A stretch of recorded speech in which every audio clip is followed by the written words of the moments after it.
Michael Nagy here with Jiggy Jag TV and DiscoveringBands.com. And for everyone watching, if you can share this video on my channel and help support the awesome bands I feature. And today I'm here with Fly Felix. How you doing today? Hey, what's up? What's up? How's it going, Michael? It's good to have you. Now, you want to start off and tell us all about the band, give us a little history, how the band started?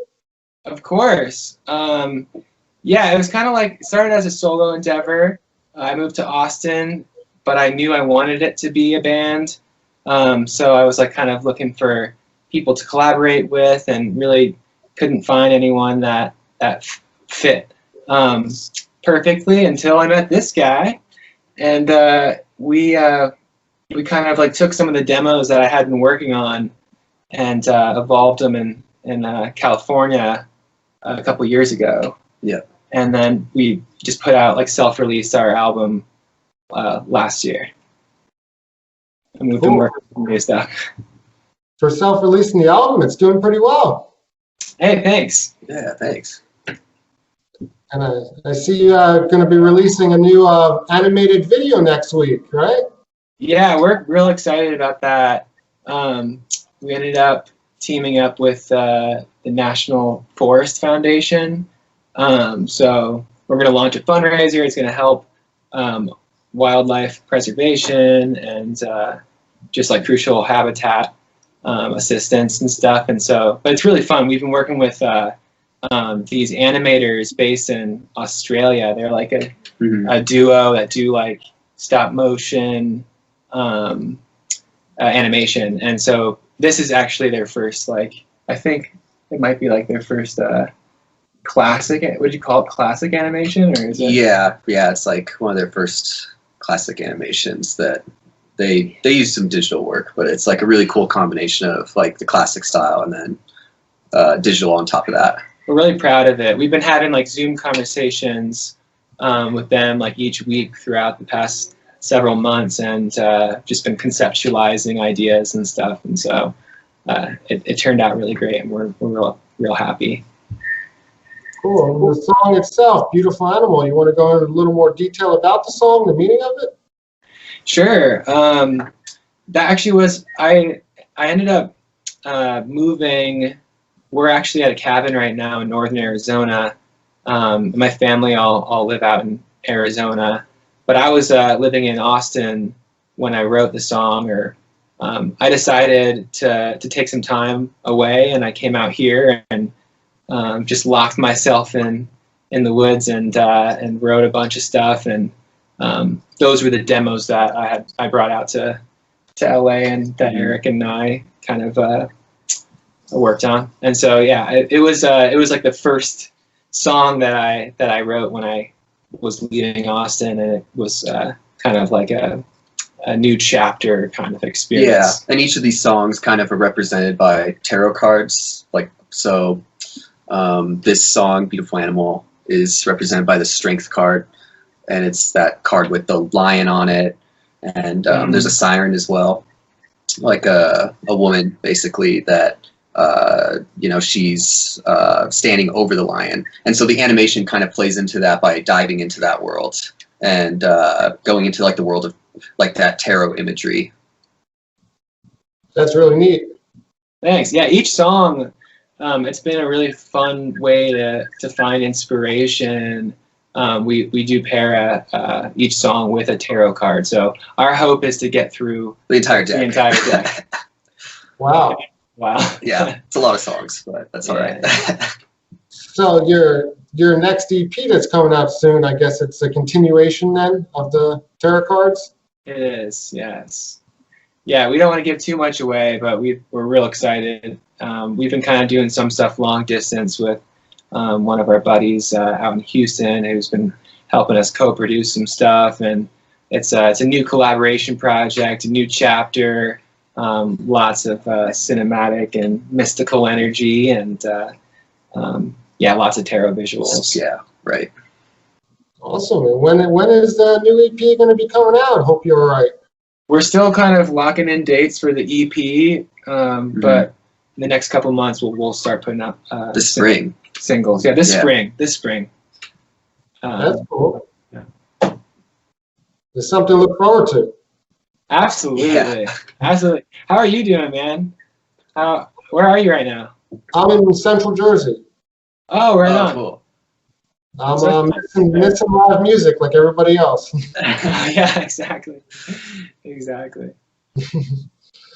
Now, if people want to find you online, look you up, get your music, how do they do that? So we have a website, flyfelixmusic.com. All of our socials are just at Fly Felix Music on Instagram, Facebook, and then Fly Felix on Spotify.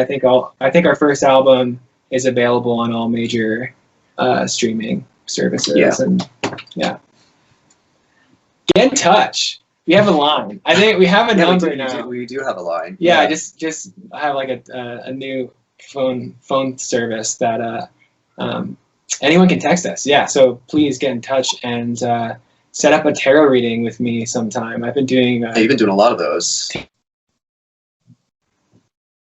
Okay, yeah, it seems we lost connection, so you want to start back saying what you were saying with the tarot card readings? All good. I think it's totally my Wi-Fi is kind of precarious right now. Again, we're out in the woods and it's blizzarding. There's a lot of snow. Yep. And so yeah, if I cut out, please let me know and I'll repeat myself. But I think you said I started freezing up around when we were talking about the tarot readings. I've been offering some tarot readings for fun for fans and people who just want to get involved. It's just been a fun way for me to make new friends and just start our little family of music lovers and magic lovers and all of that. So yeah, so get in touch is what I was trying to say before the call shut down. Wow, how long have you been doing those readings for? I started doing them last year. Runs in the family though, right? My uncle, yeah, the mystic hypnotist. Yeah. Shout out. He's been doing it for like 30 plus years, and he also does hypnosis and meditation practices and stuff. And so we've been having some Zoom calls, and I've been taking some lessons from him, and it's just been a fun thing to do and interact and engage with new people. And I used to bartend on weekends, and I'm not doing that right now. So this has kind of been a replacement for like my social outlet. So it's just been a good time. Yeah. Do you find the readings pretty accurate? Yeah, sometimes it's funny because like sometimes we'll get real deep. They'll want to talk about their like love life or their family dynamics or some more serious stuff, and then other times it'll be like super lighthearted and just kind of us kind of joking around. And so it really depends on the person and the reading, and that's what's kind of fun about it too, is like you can't really tell what how it's gonna go beforehand, and it's a cool way to kind of see authentic personalities, because I feel like I always preface by saying I'm an unbiased, I'm not tied to your family, I don't know your friends, or like, so you can really feel comfortable opening up to me, and and often saying that leads to people really being vulnerable and comfortable. And whether it's fun or deep, it's usually therapeutic, right? It's usually like, funnily enough, it just is like therapy. That's why I like it, because it's like it's like a fun tool to experiment with alternative therapy, and it's always a positive message. And just knowing that you can help people, that's awesome. Totally. Yeah. Yeah, thanks. So you said your music, you plan to get through the whole tarot deck. What would happen afterwards? I guess we'll have to switch to crystals. We'll have to switch to like the animal spirit deck, like a different deck. Oh, if we yeah. run out. Change that. A different I tarot think deck. by that point, yeah, we'll have a. Because right now we're doing the Rider-Waite tarot deck. That's like the famous one that everyone kind of knows and sees whenever they see it in the store or whenever they see it on like online somewhere. It's usually the Rider-Waite. Yeah, Rider-Waite.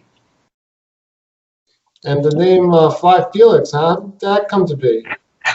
Sorry, say that one more time. And the name Fly Felix, how did that come to be? So yeah, it was. Actually, I don't really. We were just talking about this because we knew we were going to get this question in a few of our interviews, and it's this entity that we're creating, or not really creating. It's like this. How would you explain it? Well, it's just like weird to like, yeah, talk to kind of have a good explanation for where Fly Felix comes from, because it really was like almost unconscious. Like, I'm not sure where it came from. I know that it was like a really cool, just sounding name that it's an alliteration, Fly Felix. It like rolls off the tongue, and it was like, oh, that's cool. But I have no idea how that was what we settled, like why we settled on that, and it's kind of on like, since it's unconscious, that's kind of like how our music comes about. I mean, a lot of times we're just jamming, and then it turns into a song. And at least that's how like a lot of our first songs came about. Is there was like no intentional, there was an intention to make music, but there wasn't like the end goal was like it's kind of like unconscious. You don't know where it's going. And I feel like Fly Felix, even the name, it's kind of like this unconscious, like, okay, that's what it is. It's like that it is like this spirit or something. Like, I don't even know. We're trying to tap into, like, I feel like everything that we do, like Eric was saying, it sometimes feels unconscious. Like, we're not really the ones creating it. Like, we're just kind of tapping into it, and the song makes itself. We're the conduit of the messenger. Like, Felix is this messenger, this entity, this alias that helps us discover, what was always there. So whenever the energy comes together and feels right? Yeah, exactly. That's a better way to put it. Yeah. That's like that's the best way. We're gonna have to nail this description a little better. Yeah. There's so many stories within it, but it's been it's definitely an evolution too. It's just constantly changing. Yeah. Mm-hmm. Yeah, I really like the whole meaning behind the whole band and the energy. Thank you. Yeah, thank you. That means a lot to hear you say that. And your next record coming out, is it similar style sounding to what you last released? It's definitely, we're working with a new co-producer on this one, like I mentioned.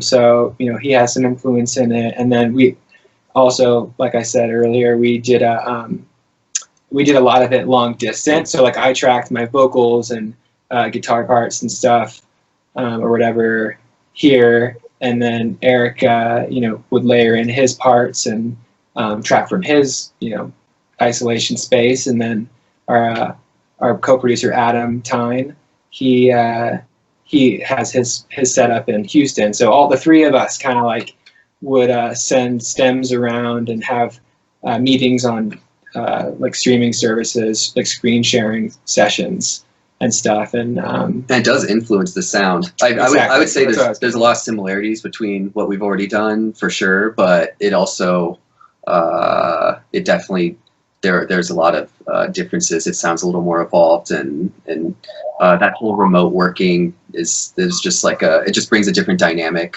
I don't even know what the right word is for it, but just working remotely, allowing everyone to work on it by themselves, like it ends up sounding different at the end. Definitely indie rock still. Yeah, still indie rock. But maybe more experimental, more cinematic, more ethereal. A little more electronic, maybe. Yeah. But it's still very indie rock. So very indie rock. Yeah. Sounds like you're taking us on a journey with your music. Absolutely. That's the plan. That's the goal. We just want to have fun. Exactly. We just want to, we're dreamers. We love being imaginative, and I just want to, form a creative community that we can forget all of the seriousness of the world and society, and just kind of like let our imaginations run wild. Mm-hmm. Mm-hmm. Awesome. Well, it was good having you and talking with you, and everyone look them up. Oh, thank you so much, Michael. Thank you. You're awesome. Great talking with you. Great talking with you. Yeah, thanks for having us. Thanks for having us.